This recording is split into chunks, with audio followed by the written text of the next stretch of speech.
जय हिंद मेरे दोस्तों, आपका स्वागत है आपके अपने YouTube चैनल प्रीतम एकेडमी परिवार में। मैं सूरज कुमार।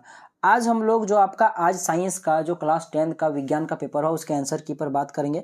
तो चलिए फटाफट आंसर को देखते हैं। ठीक है, आप लोग मिलाइएगा कितना आपका सही हुआ और मुझे कमेंट करके जरूर बताइएगा कि सर मेरा इतना सही हुआ। ठीक है, समतल दर्पण द्वारा बना प्रतिबिंब सदैव होता है, तो याद रखना आभासी तथा सीधा होता है। बी नंबर क्वेश्चन आपका करेक्ट हो जाएगा।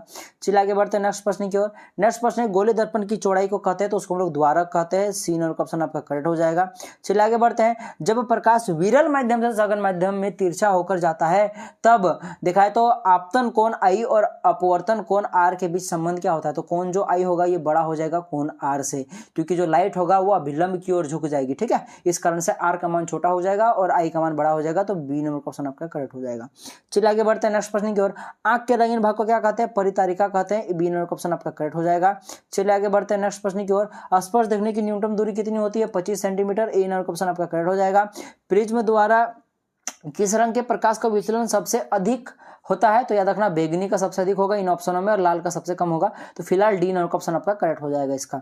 चलिए आगे बढ़ते हैं नेक्स्ट प्रश्न की ओर। देखिए प्रश्न आपके पास ओम किसका ऐसा मात्रक है? तो ओम देखा जाए तो प्रतिरोध कैसा मात्रक है? सी नंबर ऑप्शन कट हो जाएगा 7 का। 8 नंबर के प्रश्न पर आते हैं। 8 प्रश्न कि ए मीटर द्वारा क्या मापा जाता है? तो ए मीटर द्वारा विद्युत धारा मापा जाता है। सी नंबर ऑप्शन कट हो जाएगा। 9 नंबर के प्रश्न पर आते हैं बाबू। तो देखो 9 नंबर प्रश्न निम्नलिखित में से किसे परिपथ में समांतर क्रम में जोड़ा जाता है? तो वोल्ट मीटर को समांतर क्रम में जोड़ा जाता है। सी नंबर का ऑप्शन करेक्ट हो जाएगा 9 का। 10 के क्वेश्चन पर आते हैं। लिखा कि किसी धारावाही प्रणाली के भीतर सभी बिंदुओं पर चुंबक का क्षेत्र क्या होता है? समान होता है। ए नंबर का ऑप्शन करेक्ट हो जाएगा 10 का। चलिए आगे बढ़ते हैं 11 नंबर के प्रश्न पर। तो देखो 11 नंबर प्रश्न में यहाँ पे एक अभिक्रिया दिया, किस प्रकार की अभिक्रिया? देख लो यहाँ पे कैल्शियम कार्बोनेट टूट रहा है कैल्शियम ऑक्साइड और कार्बन डाइऑक्साइड में, यानी कि एक वियोजन अभिक्रिया और उसमें वियोजन है। ठीक है, तो बी नंबर का ऑप्शन आपका करेक्ट हो जाएगा। चलिए आगे बढ़ते हैं नेक्स्ट प्रश्न को। 12 नंबर पर क्षारीय ऑक्साइड के पीएच का मान क्या होगा? तो देखो क्षार वही होता है जिसका पीएच मान 7 से ज्यादा होता है। 7 से ज्यादा यहाँ पे एक ही है जो कि 9 है आपका। देखा तो डी नंबर का ऑप्शन करेक्ट हो जाएगा।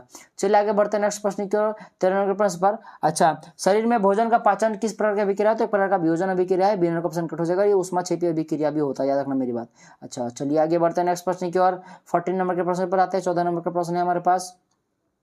14 नंबर प्रश्न आपके पास। जल के विद्युत अपघटन में कैथोड पर कौन सा गैस मुक्त होता है? तो याद रखना हाइड्रोजन गैस मुक्त होता है। बी नंबर का ऑप्शन आपका करेक्ट हो जाएगा।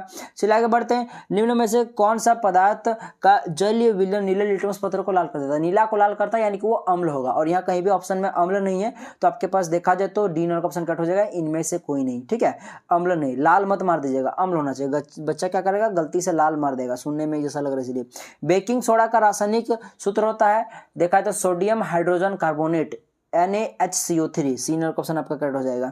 चलिए आगे बढ़ते हैं नेक्स्ट प्रश्न को। 17 नंबर के प्रश्न पर। निम्न में विद्युत का सर्वोत्तम चालक है, तो यहाँ देखा जाए तो सबसे अच्छा चालक आपके पास कॉपर होता है इसमें से। बाकी एक्चुअली में बताओ तो आपके पास चांदी होना चाहिए था, पर ऑप्शन में चांदी नहीं है इसलिए आपका कॉपर है, तो कॉपर मार दीजिएगा। चलिए आगे बढ़ते हैं। हाइड्रोजन के 2 परमाणु के बीच आबंध होते हैं, तो एकल आबंध होता है। एक नंबर ऑप्शन आपके पास करेक्ट हो जाएगा। सिंगल बॉन्ड पाया जाता है उनके बीच में।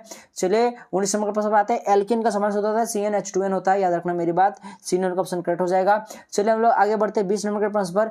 ये CHO किस प्रकार का प्रकारात्मक समूह है? ये एल्डिहाइड समूह में आता है। बी नंबर ऑप्शन कट हो जाएगा। ये सभी प्रश्न मैंने आपको प्रीवियस में कराया हुआ है, याद करो। ठीक है, अच्छा, सजीव में पाए जाने वाले जैव प्रक्रम है, तो श्वसन, पोषण, जनन, ये तीनों प्रकार के जैव प्रक्रम पाए जाते हैं, यानी कि इनमें से सभी आपका डी नंबर ऑप्शन कट हो जाएगा।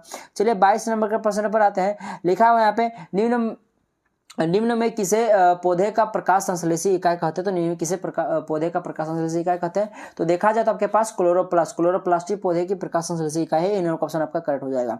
चलिए 23 नंबर के प्रश्न पर आते हैं। देखिए आयोडीन घोल की कुछ बूंदे चावल के पानी में डाली गई है। ठीक है, चावल का पानी नीले काले रंग का हो गया, इससे पता चलता है कि चावल के पानी में क्या है? सब स्टार्च है। डी नंबर ऑप्शन आपका करेक्ट हो जाएगा। चलिए आगे बढ़ते हैं। निम्न में कौन पादप हार्मोन है? तो देखा है तो साइटोकाइनिन जो है ये पादप हार्मोन है। बाकी देखा है तो थायरोक्सिन हो गया, इंसुलिन, एड्रेनलिन, ये सभी मनुष्य में पाए जाने वाला हार्मोन है। ठीक है, तो इसका सही आंसर डी हो जाएगा। चलिए आगे बढ़ते हैं नेक्स्ट प्रश्न की ओर। मनुष्य के मस्तिष्क का औसत भार कितना होता है? 1.5। आपका बी नंबर ऑप्शन करेक्ट हो जाएगा। चलिए आगे बढ़ते हैं नेक्स्ट प्रश्न की ओर। शरीर की भंगिमा और संतुलन का नियंत्रण कौन करता है? तो अनुमस्तिष्क करता है। आपका बी नंबर ऑप्शन करेक्ट हो जाएगा। अच्छा, एड्स रोग किसके कारण होता है? तो विषाणु कारण से होता है। HIV वायरस के कारण, HIV विषाणु के कारण होता है, याद रखना मेरी बात। अच्छा, वायरस संचरणीय रोग है तो इनमें से सभी, ये सभी वायरस संचरणीय रोग है, याद रखना मेरी बात। चलिए आगे बढ़ते हैं। 29 नंबर के प्रश्न पर, मानव में अलिंग गुणसूत्रों की संख्या होती है, तो इसका आंसर अलिंग गुणसूत्र बोला है, चूंकि इसका 22 होना चाहिए था, बाकी आप लोग मुझे कमेंट करके बताइएगा। 22 ही होगा क्योंकि अलिंग गुणसूत्र पूछा है, बाकी आप लोगों को क्या लगता है कमेंट करके जरूर बताइएगा। प्राथमिक उपभोक्ता कहलाते हैं, तो प्राथमिक उपभोक्ता क्या कहलाता है, शाकाहारी को हम लोग प्राथमिक उपभोक्ता में रखते हैं। तो ये था आपका ऑब्जेक्टिव क्वेश्चन, मैंने सारा आपका आंसर की अपलोड कर दिया। ठीक है, तो चलिए मिलते हैं अगले वीडियो में, तब तक के लिए जय हिंद, जय भारत और आपका दिन शुभ हो।